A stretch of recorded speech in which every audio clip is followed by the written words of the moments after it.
les techniques sans labour ont des impacts assez variés au niveau de l'environnement. On a recensé un certain nombre de points positifs comme la réduction des émissions de gaz à effet de serre ou la réduction des consommations d'énergie. Il y a également un certain nombre de points forts sur la localisation des matières organiques en surface, avec des impacts potentiellement positifs sur la limitation du ruissellement ou de l'érosion. On a également pu noter une augmentation de la biodiversité des sols dans les cas les plus fréquents. Par contre, sur tous les transferts de matière vers les eaux, on a des effets qui sont relativement variables selon le type de mode, selon le mode de transfert des eaux dans le sol. Les impacts des techniques sans labour peuvent varier en fonction de deux grands facteurs. Le premier, c'est lié au type de sol et notamment au mode de circulation de l'eau dans le sol.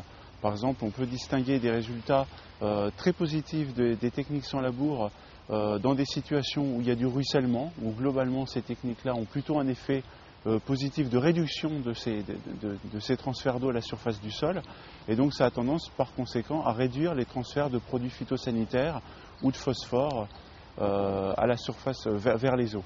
Par contre, dans d'autres types de sols, notamment des sols drainés, la continuité structurale du sol, qui est un peu plus importante en technique sans labour, peut favoriser les transferts de certaines molécules, produits phytosanitaires appliqués en plein hiver, en période de drainage, ou encore des transferts de phosphore.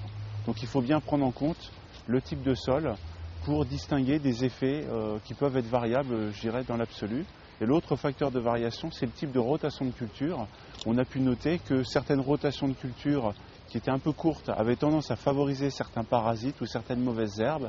Et dans certains cas, les techniques sans labour peuvent les accentuer quand la rotation est déficiente. Donc il faut adapter la rotation ou la gestion du système de culture dans ces situations si on veut éviter que les techniques sans labour ne posent des problèmes.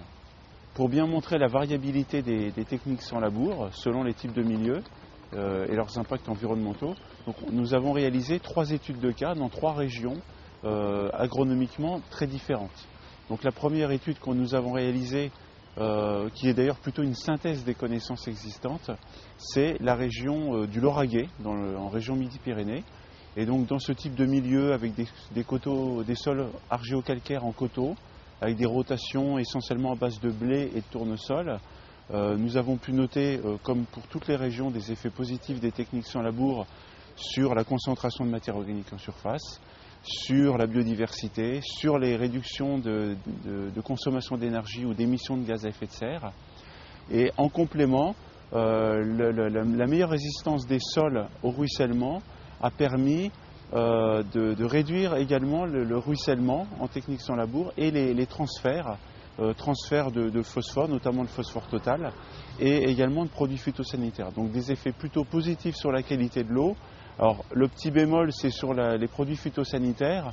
Il reste nécessaire d'avoir une rotation, une gestion du système de culture suffisamment bonne pour pouvoir maîtriser les quantités de produits phytosanitaires appliqués. Voilà. La deuxième étude que nous avons réalisée concerne les sols drainés avec des rotations maïs-blé des régions Pays de la Loire, donc plutôt avec des systèmes d'élevage.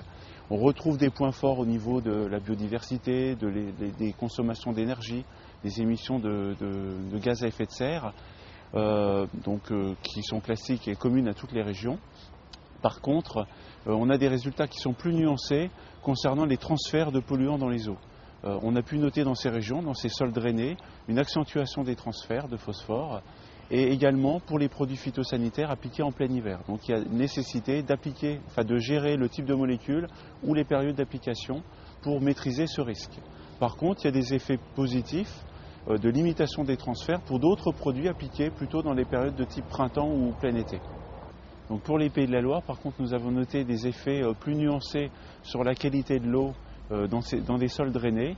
En effet, les transferts de phosphore peuvent être facilités par la continuité de la structure et également les transferts de certains produits phytosanitaires appliqués en période de drainage, donc plutôt en hiver sur des céréales notamment.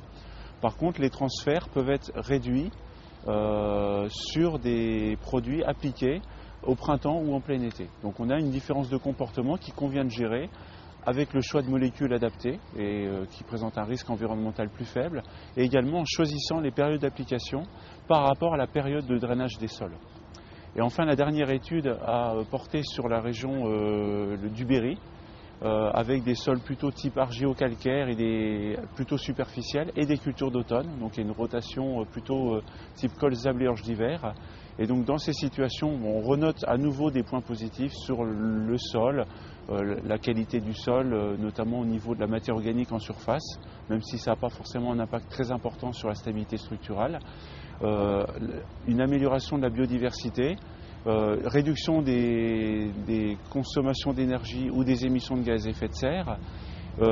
Par contre, il y a un risque au niveau de la pression parasitaire qu'il ne faut pas ignorer avec ce type de rotation, dans la mesure où on n'a que des cultures d'automne, donc ce n'est pas une rotation forcément très équilibrée, et donc les techniques sans labour sont susceptibles d'accroître la pression d'adventice, notamment de graminées ou de géranium dans les colzas.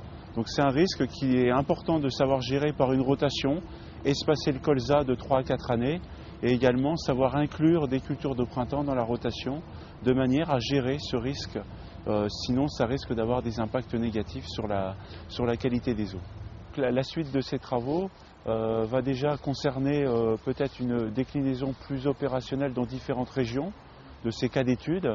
Donc on risque de travailler sur des cas régionaux et d'aller jusqu'à des conclusions plus opérationnelles, à des préconisations plus opérationnelles pour l'agriculteur. Donc ça c'est quelque chose qui risque d'être mis en œuvre dans les mois à venir. Et sinon, dans la poursuite des travaux, il y a beaucoup de pistes, donc ce serait difficile de toutes les citer, mais c'est vrai qu'on a quand même beaucoup de questions sur la gestion des adventices, sur le désherbage par rapport à l'environnement, également par rapport à l'usage de glyphosate. Et s'il y a un point sur lequel il va falloir travailler en particulier, je pense que c'est plutôt sur celui-là.